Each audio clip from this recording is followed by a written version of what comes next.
Welcome to Astro Education. Astro Education के सभी viewers को आज राम मंदिर में रामलला के प्राण प्रतिष्ठा की हार्दिक शुभकामनाएं।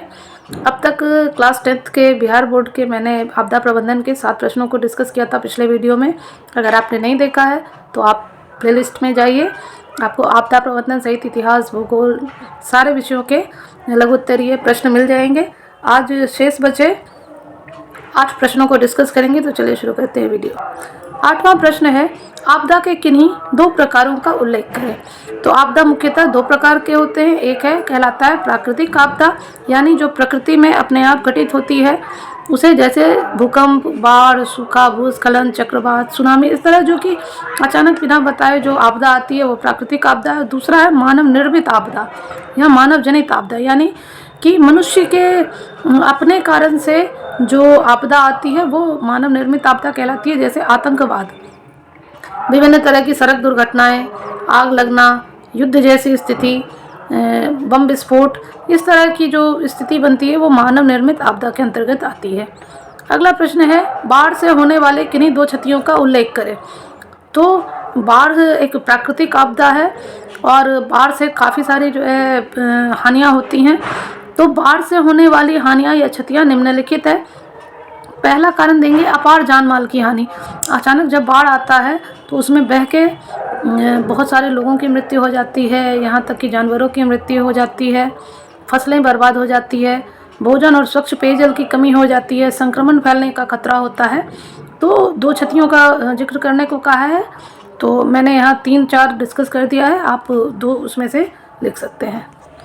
अगला प्रश्न है, सुनामी से बचाव के 2 उपाय का उल्लेख करें। तो पहले ये जानिए सुनामी क्या होता है। हमारे जो पृथ्वी है वो 3 भागों में बटी हुई है।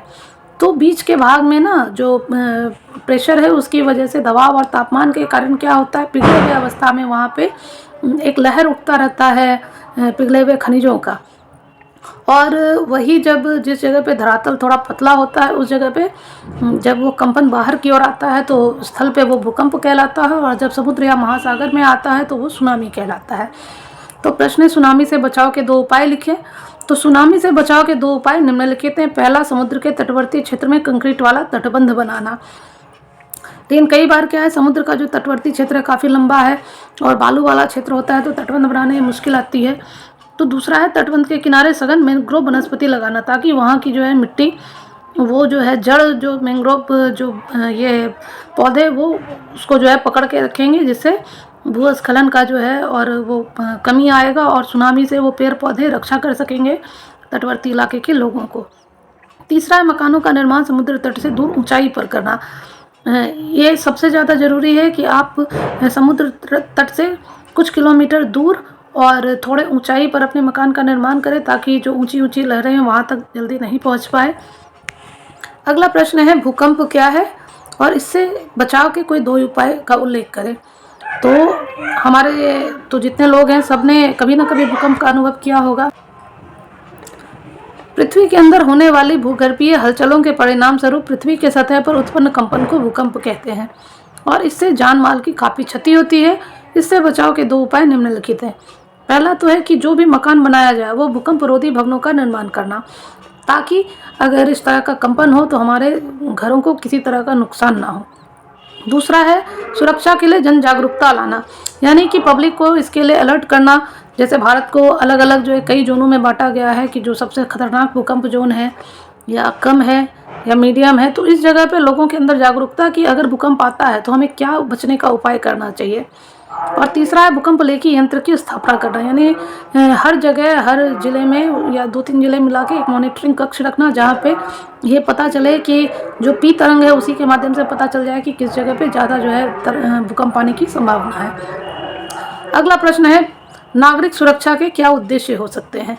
तो नागरिक सुरक्षा क्या है, किसी भी देश या राज्य के द्वारा अपने नागरिकों की आपदा में जो सुरक्षा की जाती है वो नागरिक सुरक्षा होता है। तो इसका उद्देश्य होता है, नागरिक सुरक्षा के निम्नलिखित उद्देश्य होते हैं। पहला है, आपदा के समय नागरिकों की सुरक्षा करना। तो सबसे पहला तो नाम में ही छुपा है, नागरिकों की हर तरह से सुरक्षा करना। दूसरा है, अगर किसी आपदा में अगर नागरिक फंसते हैं तो उनके प्राथमिक उपचार की व्यवस्था करना। विभिन्न खतरों के विषय में जानकारी देना, यानी पहले से अलर्ट करना। अभी आप देखते होंगे स्कूल में जो है प्रत्येक शनिवार को सुरक्षित शनिवार मनाया जाता है और उसमें विभिन्न प्रकार के आपदा की जानकारी दी जाती है कि किस कारण से कौन सा आपदा होता है और उसमें कैसे बचाव किया जा सकता है। नागरिकों को आपदा से उबरने में सहायता करना, और ये सब उद्देश्य है नागरिक के सुरक्षा का, जो जिसका दायित्व देश या राज्य के सरकारों के पास होती है। अगला प्रश्न है, आपदा से आप क्या समझते हैं? तो आपदा क्या होता है?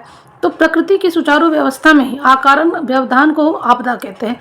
यानी कि प्रकृति अपने तरीके से काम कर रही है, लेकिन हम लोग क्या करते हैं, कहीं अगर पुल बनाना हो तो हम प्रकृति के साथ छेड़छाड़ करते हैं, वृक्षों को तेजी से काटते हैं, डायनामाइट लगा के पहाड़ों को उड़ाते हैं, और जिससे प्रकृति के साथ हम छेड़छाड़ करते हैं और इसकी वजह से कभी भूस्खलन, कभी भूकंप, कभी अलग बाढ़ और कई अलग अलग तरीके के परिणाम के रूप में आपदा दिखाई देती है। अब ये आपदा क्या होता है? तो आपदा प्राकृतिक और मानव जनित दोनों होती है और इससे बृहद पैमाने पर जान माल की क्षति होती है।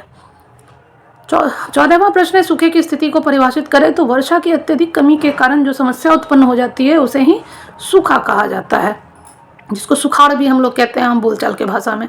सूखे का कारण बहुत बड़ी समस्याएं उत्पन्न हो जाती है। सबसे पहले क्या है, अगर बारिश नहीं होगी तो फसल नहीं होगी, और फसल नहीं होगी तो सबसे पहला समस्या क्या होगा, खाद्यान्न की कमी, यानी कि लोगों के लिए जो है भोजन मुश्किल हो जाएगा। खैर हरित क्रांति के बाद हमारे देश में ऐसी संभावनाएं कम हो गई हैं फिर भी। और अगला है पेयजल की कमी। कई जगह में इतना कम पानी हो जाता है कि पीने के पानी को उपलब्ध करना मुश्किल हो जाता है। तो वर्षा जल संरक्षण जो है उसका एक उपाय के तौर पे आजमाया जाता है। अगला है मवेशियों के लिए चारे की कमी। बारिश नहीं होती है तो जो घास है वो भी नहीं होते हैं, सब कुछ सूख जाता है, मिट्टी में दरारें आ जाती है और मवेशियों के चराने के लिए जो चाहिए घास वो मिल नहीं पाता है। तो ये सब जो है सूखे के कारण होता है। आते हैं लास्ट प्रश्न की ओर। आज का आखिरी प्रश्न है, भूकंप के केंद्र और अधिकेंद्र के बीच अंतर स्पष्ट कीजिए। यानी भूकंप का केंद्र किसे कहते हैं और अधिकेंद्र किसे कहते हैं? तो भूपटल के नीचे का वो स्थान जहाँ से भूकंपीय कंपन शुरू होता है भूकंप का केंद्र कहलाता है। यानी पृथ्वी के जो आंतरिक जो बीच का भाग है उस जगह से जब कंपन शुरू होता है तो वो जो है भूकंप का केंद्र कहलाता है, और भूपटल का वो स्थान जहाँ भूकंप के तरंग का सर्वप्रथम अनुभव होता है अधिकेंद्र कहलाता है। कहने का तात्पर्य है कि मान लिया जाए ये सतह है तो इसके जस्ट नीचे में जहाँ पे कंपन हुआ ये केंद्र कहलाएगा, और जब यही तरंग ऊपर की ओर आता है तो ये स्थल वाला जो जगह है वो अधिकेंद्र कहलाता है। तो ये था आज का वीडियो। उम्मीद करते हैं आज का वीडियो भी आप लोग के लिए बहुत हेल्पफुल होगा, और आसपास आवाज़ आ ही रही होगी मंत्रों का और पटाखे फोड़ने का। तो आज के लिए यहीं तक। अगर ये वीडियो आप लोगों को हेल्पफुल लगा हो तो प्लीज़ वीडियो को लाइक करें, चैनल को सब्सक्राइब करें और ज़्यादा से ज़्यादा शेयर करें। Thanks for watching.